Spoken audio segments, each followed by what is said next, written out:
तो हम चैप्टर 8 के आईएमपी क्वेश्चंस करने जा रहे हैं। इस चैप्टर को देख के आप सबको लगता होगा कि इसके अंदर से तो सॉइल वाले के अंदर से ही इंपॉर्टेंट सवाल आते होंगे, बट ऐसा नहीं है। अब हम लोग अलग अलग तरीके के इंपॉर्टेंट क्वेश्चंस देख लेते हैं जो बोर्ड आपसे पूछेगी। इसका जो वेटेज है वो 3 मार्क्स का है, तो उसी के हिसाब से हम पॉइंट्स लिखेंगे। What is mean by resource, describe it uses. Resource क्या होता है और उसके यूजेस हमको बताने हैं। Natural resource, three things of nature which are used by man to satisfy his need using their physical mental capability are known as natural resource. अभी इसको इजी सी भाषा में समझने के लिए ऐसा समझो कि हमको नेचर से कुछ चीजें मिलती हैं, हम अपनी बुद्धि और बल लगा के उसको यूज करते हैं ताकि हमारी नीड सेटिस्फाई हो जाए। ऐसी चीजों को हम रिसोर्स बोलेंगे। एक और बात बोल देता हूं कि हम अपना दिमाग और अपना बल यानी अपनी ताकत लगा के जो भी नेचर से फ्री में चीजें मिल रही है उसको इस लायक बनाएंगे ताकि हम उसे अपनी जरूरत को पूरा कर सके। ऐसी चीज को हम बोलेंगे नेचुरल रिसोर्स। यहाँ पे मैंने जिस पैटर्न में आंसर लिखा है आपको भी उसी पैटर्न में लिखना है, तभी फुल मार्क्स मिलेंगे। अब हम यूजेस को जान लेते हैं। All human activity from agriculture to industries are dependent on natural resource directly और इनडायरेक्टली। ह्यूमन एक्टिविटी, चाहे खेती करना हो चाहे कंपनी डालना हो, सब किसके ऊपर डिपेंड करते हैं। Following is the uses of resource. हम लोग रिसोर्स को किन तरीके से यूज करते हैं? As a food, as a raw material, as a energy resource. इन 3 तरीके से हम नेचुरल रिसोर्स को यूज करते हैं। अब फूड में किस तरीके से यूज करते हैं?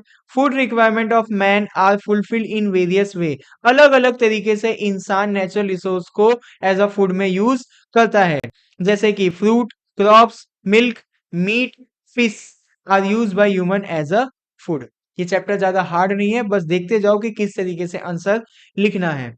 Raw material, various goods obtain from forest. हमको बहुत सारे गुड्स कहाँ से मिलते हैं? फॉरेस्ट से मिलते हैं। मीट्स ऑब्टेन फ्रॉम एनिमल, हमको एनिमल से मीट्स मिल जाते हैं। एंड मैनी मिनरल्स और are use as a source of raw material in industries. जो जंगल से हमें गुड्स मिलते हैं, जानवर से हमें मीट्स मिलते हैं, जो हमको मिनरल्स मिलते हैं, हम इन सारी चीजों को as a raw material factory के अंदर यूज करते हैं।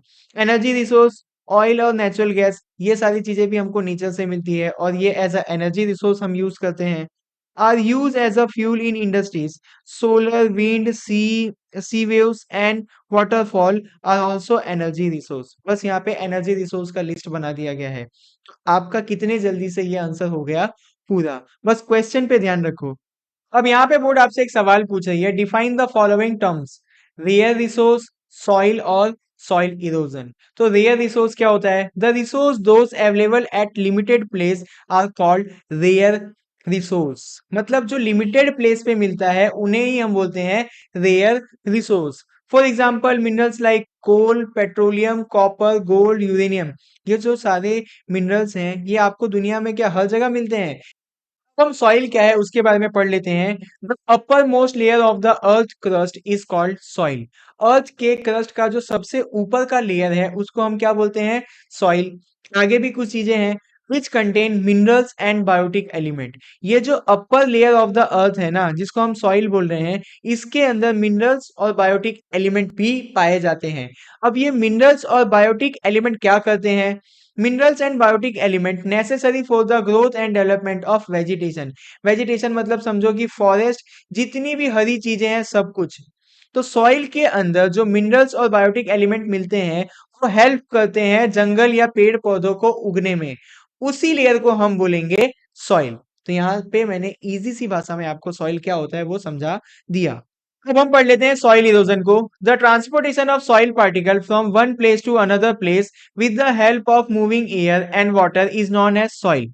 इसको अगर सीधी सी भाषा में समझाऊं तो सपोज आपका एक जगह पे मट्टी है, वो मट्टी एक जगह से दूसरे जगह पे चली गई। अब वो मट्टी चल के तो जाएगी नहीं, तो वो मट्टी हवा या पानी से एक जगह से दूसरे जगह पे चली गई। इसी प्रोसेस को आप बोलोगे सॉइल एरोजन का प्रोसेस। क्लियर है? वही लिखा हुआ है कि the transportation of soil particles from one place to another place, किसकी हेल्प से जा रहे हैं वो लोग? मूविंग एयर और पानी के। इसी प्रोसेस को बोला जाता है सॉइल इरोजन का प्रोसेस। तो यहाँ पे आपका ये वाला आंसर भी हो गया पूरा। अब यहाँ पे एक और सवाल देख लेते हैं, what is soil erosion and how to prevent it. Soil erosion क्या होता है वो मैंने आपको ऊपर पढ़ा दिया, अब उसको कैसे बचाया जाए इसको हमको जानना है। Measure to prevent soil erosion, याद रखना मैंने जिस फॉर्मेट में आंसर लिखा है आपको इसी फॉर्मेट में आंसर लिखना है, तभी आपको 3 मार्क्स मिलेंगे, वरना आप आंसर घपचा जाओगे तो 3 मार्क्स नहीं मिलेंगे। अब यहाँ पे आपको इसी तरीके से लिखना होगा कि measure to prevent soil erosion, control over grazing activity on land, जरूरत से ज्यादा गाय भैंसों को वहां पे चराना नहीं है, क्योंकि अगर आप गाय भैंसों को चराओगे तो वो घास खा जाएंगी, जिसकी वजह से मट्टी को पकड़ने के लिए कुछ बचेगा ही नहीं। आपकी जो घास है वो मट्टी को पकड़ के रखती है, अगर गाय भैंस उसको खा जाएंगी तो मट्टी इकट्ठा ही नहीं हो पाएगा, कोई उसको पकड़ के ही नहीं रखेगा, हवा आएगी पानी बहेगा तो वो बह जाएंगे। Tree should be planted over unplanted land, जहां पे भी प्लांट्स नहीं है ऐसी जगहों पे हमको प्लांट लगाना होगा, ट्री लगाना होगा, क्योंकि जो ट्री के रूट हैं वो सॉइल को जकड़ के रखेंगे। Check dam should be constructed, आपने आगे पढ़ा था ना कि पानी के बहने से भी सॉइल इरोजन होता है, तो अगर हम डैम बना देंगे तो पानी एक जगह पे रुक जाएगा, बहेगा नहीं, जिससे सॉइल इरोजन की प्रॉब्लम नहीं आएगी। अभी जो ये वर्ड है PLOUGHING, इसको अगर मैं गूगल पे देखता हूँ तो वो कैसे बोलती है, सुनना, प्लाविंग, मे बी, वापस से सुनना, प्लाविंग, प्लाविंग, क्या नाम बोल रही है, प्लाविंग, पता नहीं इसको क्या प्रोनाउंस करते हैं, आपसे अगर प्रोनाउंस होता है तो कमेंट करना मुझे, मैं तो इसी को सुनता हूँ बार बार। अब आगे जो पॉइंट है उसको समझते हैं, तो deep ploughing should be carried out to slow down the flow of water. Deep ploughing का मतलब होता है जुताई करना। अगर आप खेत को जोत दोगे तो आपने देखा है कि वो जमीन उबड़ खाबड़ हो जाएगी, तो आप उसके ऊपर पानी डालोगे तो भी जो आपका सॉइल है इधर से उधर नहीं जाएगा, तो आपको इस प्रोसेस को कर लेना होगा, उससे आपका सॉइल इरोजन का प्रॉब्लम थोड़ा तो सॉल्व हो जाएगा। तो आंसर काफी इजी और छोटे हैं, इसीलिए जो फॉर्मेट में लिख रहा हूं उसको मिस मत करना। अब यहाँ पे एक सवाल है कि state the remedies for soil conservation, soil को बचाने के लिए आप क्या क्या करोगे वो बोर्ड को बताओ। तो soil conservation means to prevent soil erosion and to maintain it quality. कभी भी आपको सॉइल कंजर्वेशन वाला सवाल पूछे तो याद रखो कि सॉइल को एक जगह से दूसरे जगह जाने से रोकना है, मतलब सॉइल इरोजन को रोकना है, साथ ही साथ में उस सॉइल की क्वालिटी को भी मेंटेन करके रखना है। The most important aspect of soil conservation is to retain the soil particle at their original place। सबसे important conservation क्या होगा सॉइल का, कि जो सॉइल जहां पे है वहीं पे रुका रहे, वो वहां से कहीं और ना चला जाए। ये मेन ध्यान रखना होगा सॉइल को कंजर्व करने में, कि जहां पे मिट्टी है वहीं पे रह जाए, वहां से कहीं और ना चली जाए। Remedy of soil conservation, forest should be grown over unplanted land, आपने ऐसा सिमिलर ऊपर पढ़ा था तो मैं नहीं समझाऊंगा। The root of trees hold the soil particle, जो आपको ये पता है कि जो पेड़ है वो सॉइल के पार्टिकल को होल्ड करके रखेंगे। Constructing terrace farming over sloppy land, sloppy land के ऊपर टेरेस फार्मिंग करना होगा। आपको मैं बोलूंगा कि टेरेस फार्मिंग जाके गूगल पे सर्च करना, तो वहां पे इमेज आ जाएगी, तो आपको इजीली समझ में आ जाएगा कि टेरेस फार्मिंग किसको बोलते हैं। The flow of water can be control by constructing smaller dam to prevent soil erosion, ये भी आपने ऊपर पढ़ा हुआ है कि छोटे डैम बनाने चाहिए। Growing tree on the edge of the desert to stop powerful wind, desert के किनारे पे हमको ट्रीज लगाने चाहिए, क्योंकि वहां से जो हवा आएगी उससे वहां की मिट्टी यहाँ ना आ सके, अगर वहां की मिट्टी यहाँ पे आएगी तो वो हमारे जो अच्छी सॉइल है उसकी क्वालिटी को खराब करेगी। Erosion can be prevented by horizontal farming, आप हॉरिजॉन्टल फार्मिंग भी गूगल पे जाके इसकी फोटो देखना। Humus content should be added to the soil whose fertility is lost, जिस भी सॉइल की फर्टिलिटी खत्म हो गई है उसके ऊपर ह्यूमस डालो। ह्यूमस मतलब एग्रीकल्चर या फिर फॉरेस्ट का जो वेस्ट होता है। अब आप बोलोगे एग्रीकल्चर और फॉरेस्ट का क्या वेस्ट होता है, जैसे आप जंगल के अंदर जाओ तो वहां पे देखना बिया हो गया, पत्ता हो गया, छोटी लकड़ी हो गई, और भी बायोटिक एलिमेंट्स होंगे जो वहां पे गिरे रहते हैं, गिर के सड़ जाते हैं, उन्हीं चीज को लाके आप अपनी सॉइल के अंदर डाल दो, उससे आपकी सॉइल की फर्टिलिटी बढ़ जाएगी और आपका सॉइल मेंटेन रहेगा। Government, society and people should work together for the soil conservation, ये आपके आंसर को बड़ा करने के लिए एक लाइन मैंने ऐड कर दी है, तो यहाँ पे state the remedy for soil conservation भी हो गया पूरा। आगे का सवाल देखते हैं, define term soil conservation, renewable resources and rare resources. इन तीनों के अंदर से सॉइल कंजर्वेशन हमने पढ़ लिया, रेयर रिसोर्स को हमने पढ़ लिया। बस मैं इसके अंदर आपको रिन्यूएबल रिसोर्स को पढ़ा देता हूँ। Renewable resource, resource which are reproduce themselves during a specific period is known as renewable resource। ऐसे रिसोर्स जो जल्दी से अपने आप को रिप्रोड्यूस कर लेते हैं, उन्हीं रिसोर्स को हम बोलेंगे रिन्यूएबल रिसोर्स। प्लांट और एनिमल, आप एक बार प्लांट काटो वापस से उगने लग जाएगा, तो ऐसे रिसोर्स को बोला जाता है रिन्यूएबल रिसोर्स। तो यहाँ पे ये वाला आंसर हो गया आपका पूरा। Define the term conservation of resource, soil, non renewable resource. Soil क्या है वो आपने पढ़ लिया है। इसके अंदर आपको दो चीजें पढ़नी है, कंजर्वेशन ऑफ रिसोर्स और नॉन रिन्यूएबल रिसोर्स। ध्यान रखना यहाँ पे कंजर्वेशन ऑफ रिसोर्स को बोला है, ना कि सॉइल को। ये ध्यान रख के चलना कि एग्जाम में आप जल्दी जल्दी पढ़ दो कि कंजर्वेशन लिखा है मतलब सॉइल ही होगा, नहीं। कंजर्वेशन ऑफ रिसोर्स, रिसोर्स को भी बचाने के लिए सवाल पूछती है बोर्ड इस चैप्टर से। Conservation of resource, proper planning and logical uses of resource is called conservation of resource. अगर आपके पास कोई सामान है, उसको किस तरीके से यूज करना है, उसकी अगर आपके पास प्रॉपर प्लानिंग है, तो मैं गारंटी देता हूं कि वो सामान लंबे समय तक चलेगा। उसी तरीके से अगर जो रिसोर्स आपके पास है, उसको किस तरीके से यूज करना है, उसकी प्रॉपर प्लानिंग है, तो वो रिसोर्स अपने आप लंबे समय तक चलेगा। अब रिसोर्स को कंजर्व करने के लिए मैंने एक यहाँ पे मंत्रा बनाया हुआ है कि रिड्यूस, रीयूज, रिसाइकल। ये लिख दोगे तो आंसर अच्छा लगेगा। Survey the resource of a region to understand which resource are useful और यूजलेस। तो आपको क्या करना होगा, सर्वे करना होगा।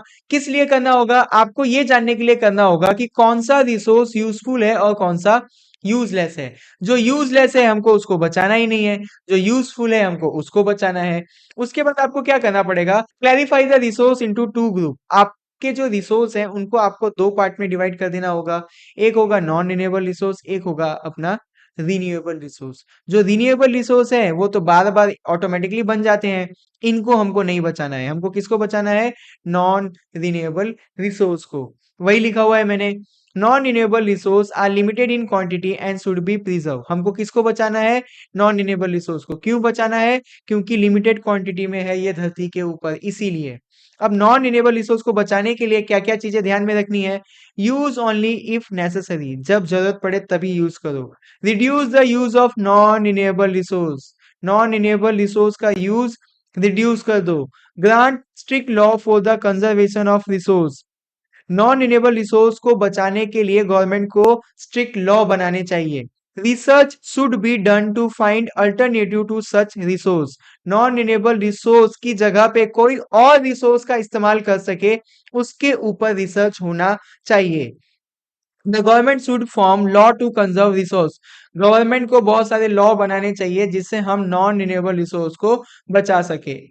Create awareness among people about the use of resource, जैसे पेट्रोल लिमिटेड है फिर भी हम लोगों को समझ में नहीं आता है, हमको यहाँ पास में जाना होगा फिर भी गाड़ी निकाल लेते हैं।